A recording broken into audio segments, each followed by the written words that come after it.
In 1 Chronicles chapter 27, King David completes his preparations for the future of Israel. By carefully organizing the nation's military divisions, tribal leaders, and the various royal officials. After arranging the priests, Levites, musicians, and gatekeepers, David now establishes an orderly system of leadership to ensure that the kingdom will remain stable under Solomon and future generations. This chapter begins by describing the detailed organization of the great army of Israel. Rather than keeping the entire army on active duty throughout the year, David divides the fighting men into 12 military divisions, each serving 1 month of the year. Every division consists of 24,000 soldiers, providing Israel with a ready defense, while allowing the men to spend most of the year with their families and occupations. Each monthly division is led by an experienced commander. Among them are Jashobim, one of David's mighty warriors, Dodai the Ahohite.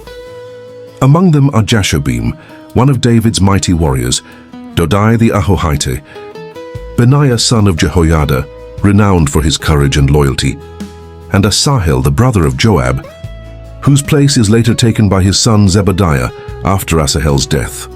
Other commanders faithfully oversee the remaining divisions, ensuring that the kingdom is always prepared for any threat. The chapter then lists the leaders of the 12 tribes of Israel.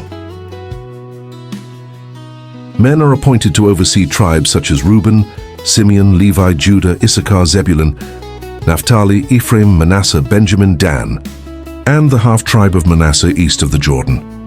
These leaders help govern the people and maintain order throughout the nation. The writer notes that David did not complete a full census of all the people, because the Lord had promised to make Israel as numerous as the stars in the sky. The earlier census that David ordered had brought judgment upon the nation, and so the final count of the census was never fully completed or officially recorded. The chapter then turns to the royal administration.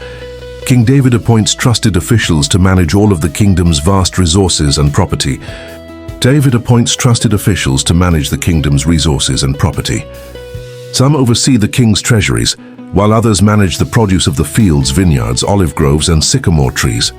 Additional officials care for the wine cellars, herds of cattle, camels, donkeys, and flocks of sheep. Every single part of the kingdom's wealth is placed under responsible and wise leadership. David surrounds himself with wise advisors. Jonathan serves as a counselor and scribe. Jehiel tutors the king's sons, preparing the next generation. Jonathan serves as a counselor and scribe. Jehiel tutors the king's sons, preparing the next generation. Ahithophel serves as one of David's counselors, though later events will reveal his betrayal. After Ahithophel, Jehoiada, son of Benaiah, and Abiathar also serve as advisors.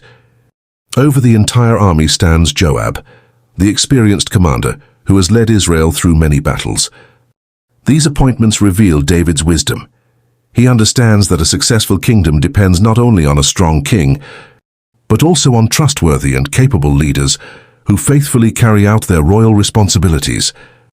The chapter paints a picture of a kingdom that is organized, prepared, and ready for the future.